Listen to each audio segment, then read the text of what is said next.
Today our topic is designing organization structure. See, organization structure means different organizations have its own different structures according to their organization size. Okay, organization structure. The pattern of jobs and groups of jobs in an organization. See, there are so many jobs in the organization. Say, for example, weaving, dyeing, different jobs are there. So each job has its own groups. Those groups we have to be coordinate. So according to that coordination, that is called it as organization structure. It is an important cause of individual and group behavior.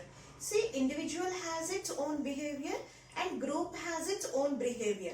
We have to be work according to the situation as its group behavior. Let us come to the concept. Structure as an influence on behavior.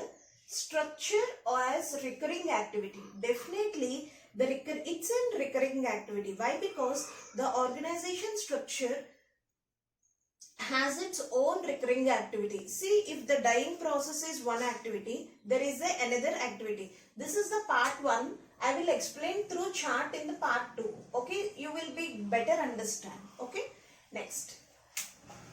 Organizational design. Organization design is nothing but management decisions and takes actions results organization structure. Definitely the organization structure should be effective. Without organization structure effective, we can't able to survive. Let us come to the first point. First point is work specialization. Task divided into separate groups assigned different persons. You know, everybody know. See, some people assemble the task, assemble the car parts. Some people will do the coloring. Some people will do the fitting. See, according to the groups we have to be done. That is called it as work specialization. Some people is good at software. Some people good at hardware. We have to be identify the person. Then we have to do the work specialization. So, tasks divided into separate jobs. So, assign different persons. Let us come to the second point. Departmentalization. Grouping jobs based on territories. Departmentalization is nothing but ECE branch, EEE branch, CSE branch. Different has its own branches. So, own branches has the different types of works. Isn't it right or not? So, grouping jobs based on territories. That is called it as departmentalization. Coming to the third point, unity of command. Unity of command again divided into two parts. One is authority and responsibility. Authority, what to do, expect them to do it. Authority is nothing but what you are expecting from the others. Say for example, employee groups are there. What you are expecting, you have to give the clear instruction. Responsibility, obligation to perform.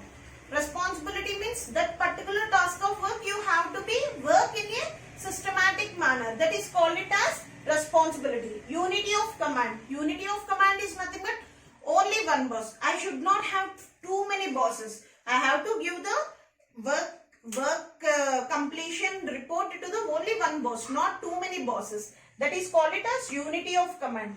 Next point is span of control. The number of employees who can effectively, efficiently supervised.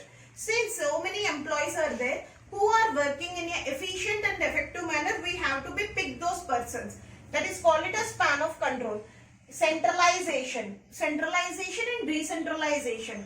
Centralization is nothing but top levels will take the decision. Say for example, budgets. Say budgets, Narendra Modi, next this finance minister. So many people are involving to take the budgets. We are not involving the decisions. Isn't it right or not? So for that reason, top levels take the decision. Centralization, decentralization. These decisions are going to be pushed down to the managers. These managers will ask the work, madam, what we have to do. Like this, these works are called decentralization. Coming to the next point, formalization. There are two types of formal organizations or that formal organization, informal. Formal is nothing but work division provided framework. According to the systematic, it is going to be done. Informal means own channel. According to our decisions, we can do that work.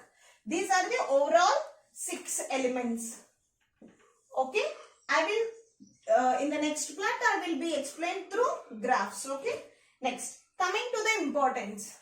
Why this organizational designing structure is important is nothing but divide work to be done into specific jobs. Specific means, see, according to the weaving, coloring, dyeing and packing, different persons has its different branches. So, according to the specific jobs and departments, work should be divided.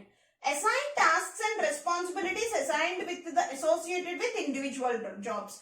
Already you know, without assigning responsibility, no one will not do the work. Say for example, you have to complete your BTech or MBA.